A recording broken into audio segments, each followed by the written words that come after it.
Hi, just a quick overview of logging in and using the RMCam system. You come to your login screen and put your username and password in.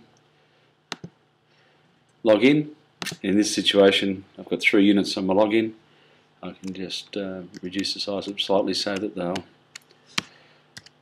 fit across. So 3 units there: Bee Creek, Peak Gully and Thompson's Creek. They're all in the Mackay region of Queensland. If I go to Thompson's Creek, you can see when you go into, you get a gallery, you can look at a larger image, whatever it is you're looking at. So that particular time when the picture was being taken in the last 15 minutes. So this particular camera is doing a shot northbound and southbound every 15 minutes, storing that in the gallery.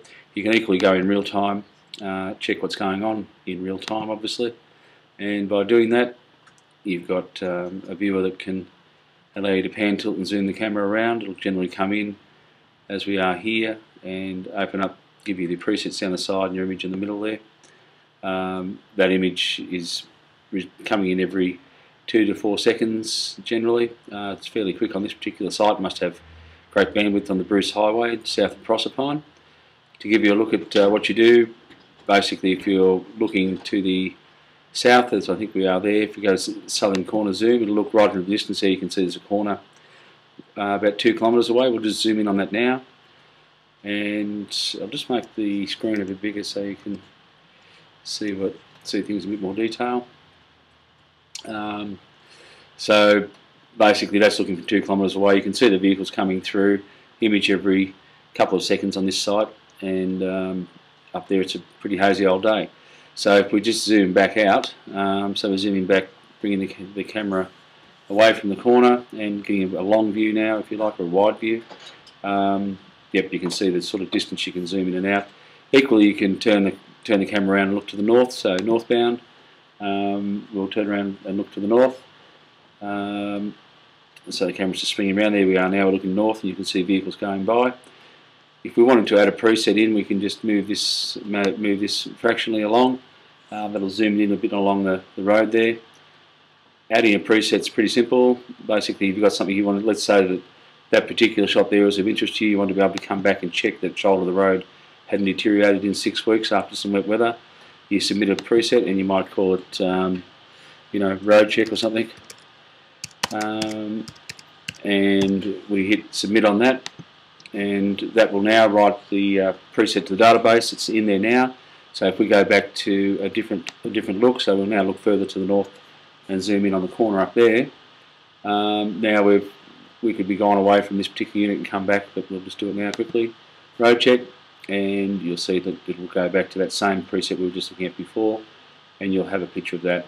Equally, we can set a preset so that it starts monitoring that one regularly, so you do have a record of it and you can see deteriorating over time or lack of deterioration thereof.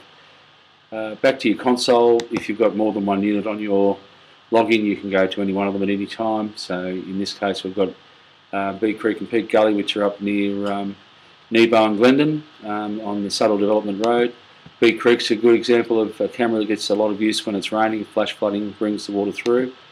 In this situation, this particular culvert has a water level sensor in here. We have a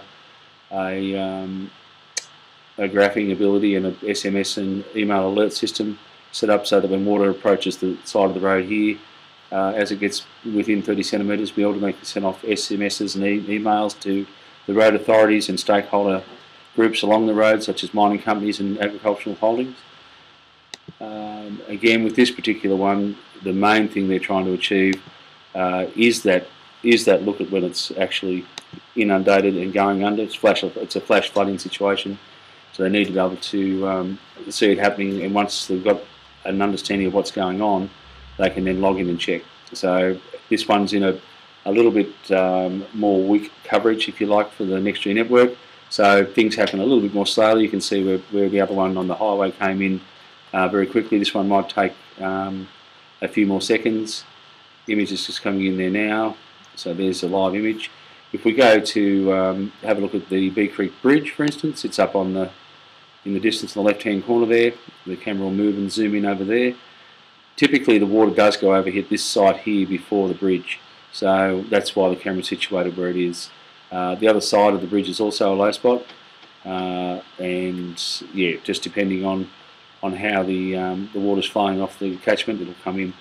So again, that's looking at the bridge. We zoom into Frasmore, we'll get a closer look, and you can see the vehicles travelling by. Notice images are coming every 3 to 4 seconds on this site, and that just reflects the difference in difference to the tower. Back on the Bruce Highway, that other camera has really good access to a very strong next-G signal, so that would be the difference that you're observing there. I think that was all I wanted to show you for the moment. Thank you.